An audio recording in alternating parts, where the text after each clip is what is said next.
नमस्कार। तो आखिर केजरीवाल सीएम से अब कैदी नंबर 670 बन गए हैं। 10/12 या 6/18 की सेल में रहेंगे तिहाड़ में और रामायण और गीता का पाठ करेंगे जैसा उनका कहना है। अब मैंने अभी तक केजरीवाल के ऊपर कोई भी एपिसोड नहीं बनाया था, लेकिन लोगों का कहना है कि इस पर भी बनाएं क्योंकि इनकी गिरफ्तारी इंपॉर्टेंट है। क्या ये हमारे देश के डेमोक्रेसी के लिए, प्रजातंत्र के लिए खतरा है क्या? अब दो बातें आप समझिए। जो खतरा है वो तो एक कोर्ट का विषय है, लॉ का विषय है, वो उस पर बहुत सारी चर्चाएं हम कर सकते हैं। लेकिन मैं अभी आपको राजनीतिक मायने समझाने की कोशिश करूंगा केजरीवाल की गिरफ्तारी के। पहला कारण तो यह है कि केजरीवाल और उनकी पार्टी वो जितनी तेजी से बढ़े हैं पिछले 10 साल में, इससे भाजपा को सबसे ज्यादा खतरा हुआ है।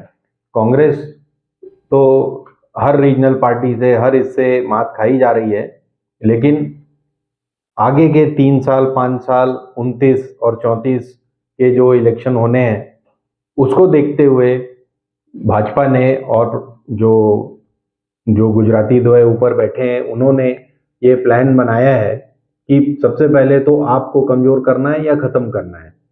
तो केजरीवाल को गिरफ्तार करना इसलिए भी जरूरी था कि आपकी जो प्रगति हो रही लगातार, उस पर ब्रेक लगाया जा सके। दूसरा कारण यह है कि मोदी इस बात को अच्छी तरह समझते हैं कि जिस चीज के वो प्रतीक हैं, जिस राजनीति के वो प्रतीक हैं, जो पिछले 10 साल से चल रही है देश में, इसे हम जो भी नाम देना चाहें, ऑपोजिशन कहता है कि ये झूठ की राजनीति है, प्रपंच की राजनीति है। मोदी कहते हैं ये देशभक्ति और इसकी राजनीति है कि हम अपने वायदों को निभा रहे हैं, गारंटी की राजनीति है। हम जो भी समझें, ये पिछले 10 साल से चल रहा है। तो इस झूठ, प्रपंच और देशभक्ति और गारंटी, ये सब के मिक्सचर का जो सबसे बड़ा ऑपोजिशन लीडर है वो है केजरीवाल। यानी मोदी जो कर सकते हैं वो केजरीवाल भी कर सकते हैं।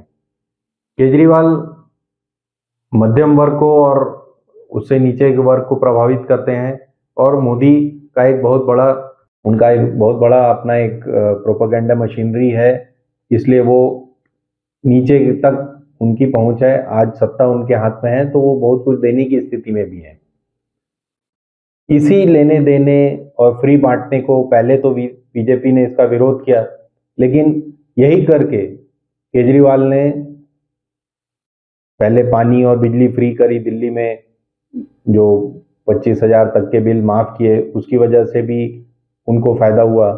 उसी तरह का खेल उन्होंने पंजाब में रचा, जहां पर उन्होंने सीधे सीधे 1,000 रुपए या 2,000 रुपए प्रॉमिस कर दिए महिलाओं को। बहुत सारे ऐसे वायदे कर दिए जो सीधे सीधे स्टेट की, मतलब राज्य की वित्तीय स्थिति पर भार डालते हैं।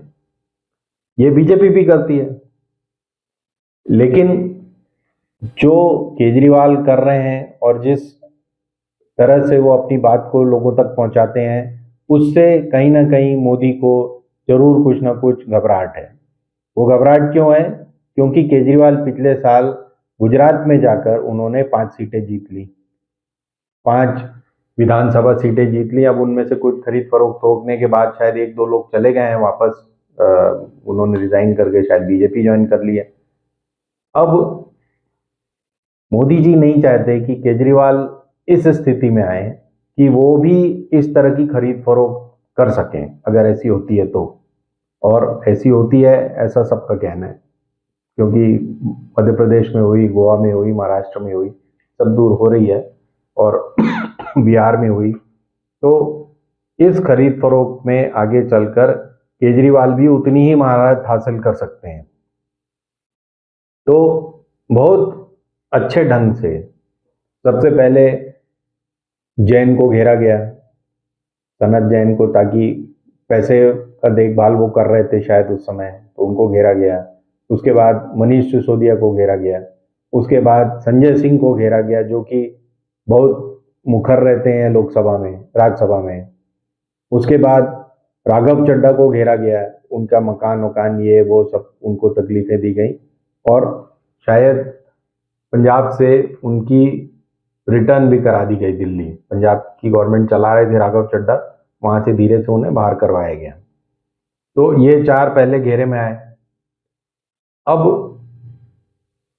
कौन बचता था? अरविंद केजरीवाल। तो उनको घेरे में लेना बहुत जरूरी था। तो तीन पहले से ही अंदर थे, चौथे केजरीवाल पहुंच गए। अब राघव चड्ढा चुपचाप बैठे हैं, परिणीति से शादी करने के बाद बहुत शांत हो गए हैं। अब बोलने वाले कौन रह गए? आतिशी और सौरभ भारद्वाज। तो दोनों पर ईडी कुछ अपने इल्जाम लगा रही है रोज कि इनका नाम भी आ गया, इनका नाम भी आ गया। इसके जवाब में आतिशी ने कहा है कि भाई मुझे ऑफर है बीजेपी में जाने का, नहीं तो 1 महीने के अंदर मैं भी गिरफ्तार कर ली जाऊंगी।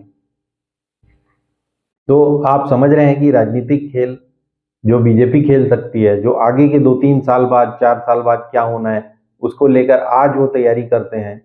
ये एक बड़ा राजनीतिक खेल है जिसके तहत केजरीवाल की गिरफ्तारी की गई है। अब इस गिरफ्तारी का मतलब क्या है लीगली आप ये देखें कि हमेशा से भाजपा की ये नियत और कोशिश रही है कि वो पीएमएलए के कानून को बहुत मजबूत करे। पीएमएलए का लॉ कौन लाया था? ये पीएमएलए 2002 के नाम से जाना जाता है। उस समय किसकी सरकार थी? भाजपा की, अटल बिहारी जी की सरकार थी। पीएमएलए का कानून इसीलिए लाया गया था ताकि जितने भी हवाला कांड होते हैं उन पर रोक लगाई जा सके। तो ये पीएमएलए का कानून लाई भाजपा। फिर उसमें 2018 में संशोधन भी लेके आई। संशोधन क्या कहता है? वो हम कह सकते हैं कि हमारे प्रजातंत्र के लिए खतरनाक है। संशोधन ये कहता है कि आपको हम पीएमएलए के तहत गिरफ्तार कर सकते हैं, यानी ईडी की टीम आपको किसी भी दिन कहीं से भी उठा सकती है अगर आपके खिलाफ कोई केस पेंडिंग है किसी भी अदालत में या किसी भी थाने में।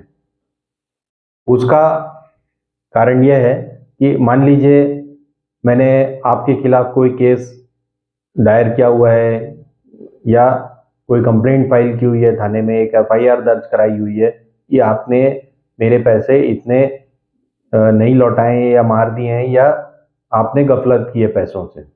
अब उस केस को लेकर वो प्रेडिकेट ऑफेंस बन जाता है। उस केस को लेकर ईडी आपके खिलाफ पीएमएलए की कार्रवाई कर सकती है, यानी prevention of money laundering act. यानी अगर आपने किसी सोसाइटी फंड में भी अगर 5,000 रुपए का घपला किया है और उसकी कंप्लेंट मैंने थाने में कर दी है तो वो कंप्लेंट पीएमएलए के कानून के तहत उठाई जा सकती है, जिसके तहत फिर आपकी सारी जांच की जा सकती है और आपको बेल भी नहीं मिलेगी। बेल क्यों नहीं मिलेगी? क्योंकि आपको साबित करना है कि आप इनोसेंट हैं। ईडी को साबित नहीं करना है कि आपने ये पैसे चुराए हैं या ये पैसे आपने हवाला के माध्यम से कहीं भेजे हैं या इसका कहीं उपयोग किया है संपत्ति खरीदने में या सोना खरीदने में या डॉलर खरीदने में या उस यानी proceed of the crime. Crime क्या हुआ? या आपने सोसाइटी के 5,000 रुपए चुराए, उस प्रोसीड से आपने क्या किया? कुछ खरीदा। वो जो भी आपने किया वो पीएमएलए के अंडर में आएगा। तो इस बात को ठीक से समझिए। केजरीवाल पर क्या आरोप है या उनके पूरे टीम पर क्या आरोप है? इन्होंने 100 करोड़ रुपए का एक्साइज स्कैम किया। एक्साइज स्कैम क्या था कि आंध्रा की पार्टी ने इन्हें पैसे दिए दिल्ली में शराब दुकान चलाने के लिए और उसके लिए उन्हें 100 करोड़ दिए गए, जो 100 करोड़ उन्होंने गोवा के इलेक्शंस में या पंजाब के इलेक्शंस में इस्तेमाल किए। अब इस पूरे खेल में चक्कर क्या है कि वो 100 करोड़ गए कहाँ लैंड हुए, किसके पास थे, इसका अभी तक कोई भी सुराग नहीं है। लेकिन एक आदमी 2 साल थे जेल में, एक आदमी 1 साल थे और अब ये कैदी नंबर 670 भी वहीं पहुंच गए हैं। तो आप इस पूरे राजनीतिक खेल को समझिए कि आगे आने वाले दिनों में ये भले आपस में लड़ते रहे आप और टीएमसी और कांग्रेस और ये वो, आगे आने वाले दिनों में वन पार्टी रूल का हिसाब लगाया जा रहा है। देखते हैं जनता कितना समझती है, आप कितना समझते हैं इस बात को, और हमसे जुड़े रहिए। धन्यवाद। हिंदुस्तान जिंदाबाद।